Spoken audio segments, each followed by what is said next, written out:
next item here, number 8.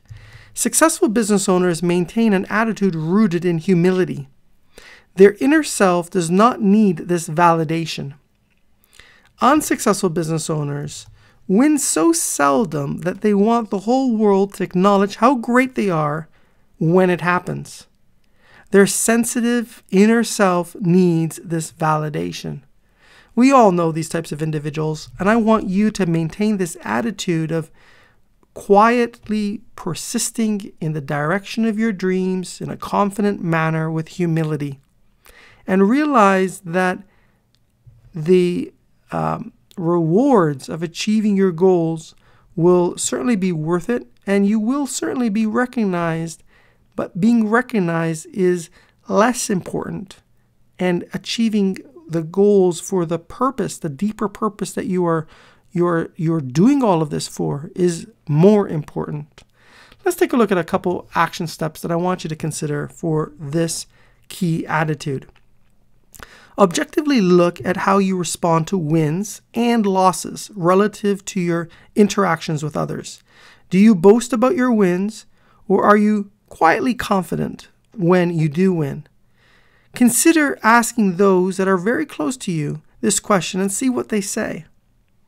And when you lose, how do you react when you lose? Is it a learning experience? Is it an opportunity for you to identify how you can get better? Or is it something that preoccupies your mind and changes your emotional state? I think these are some important ideas that, if you really think about, can help you in a big way. Let's move on to our last attitude, number 9. Successful business owners maintain an attitude that is open to being wrong. And unsuccessful business owners believe they are seldom wrong because they are so smart and accomplished.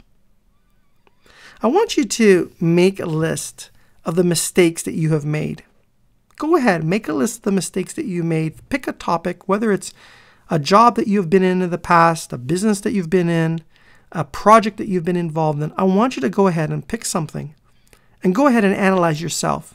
Get really used to introspection and looking deep inside and figure out, where did you make mistakes? Where were you wrong about your business?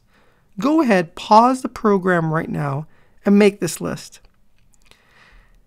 I'm going to assume that you've done that. And now what I want you to do is to go back and take a look at these statements. First of all, were you able to come up with a few good ones, or did you struggle?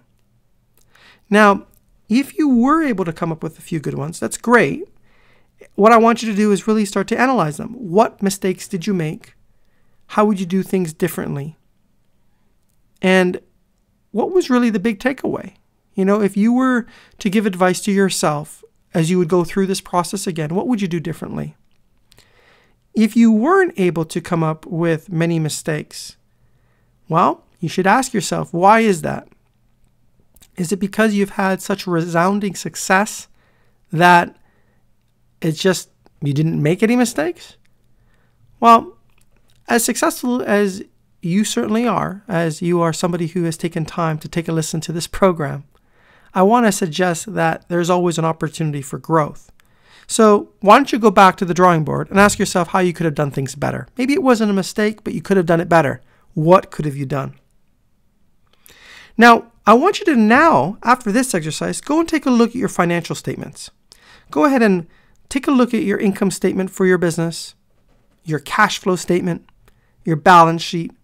Why don't you bring up your income statement for your personal life, your balance sheet with your assets, your liabilities, your equity. Take a look at your personal cash flow.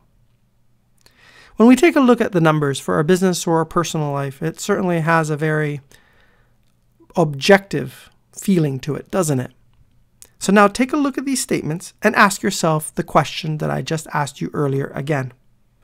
Ask yourself what mistakes that you have made in your personal life, your business, or any significant projects you've been involved in.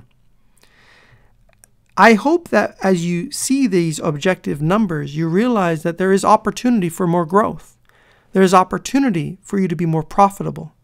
There are projects that you have been involved in that you may have not tested as well as you needed to. I want you to get used to being able to embrace defeat. The difference between defeat and failure, as Napoleon Hill once said, is that failure is when you give up. Defeat is a learning process. If you're not able to identify your weaknesses, it becomes very hard for you to proactively prioritize what needs to change and then to make the necessary steps to move forward. So what we've done so far is we've gone over 9 key attitudes. I had a very long list that I developed for a book that I'm writing. And I wanted to highlight the most important ones that I thought would be relevant to you.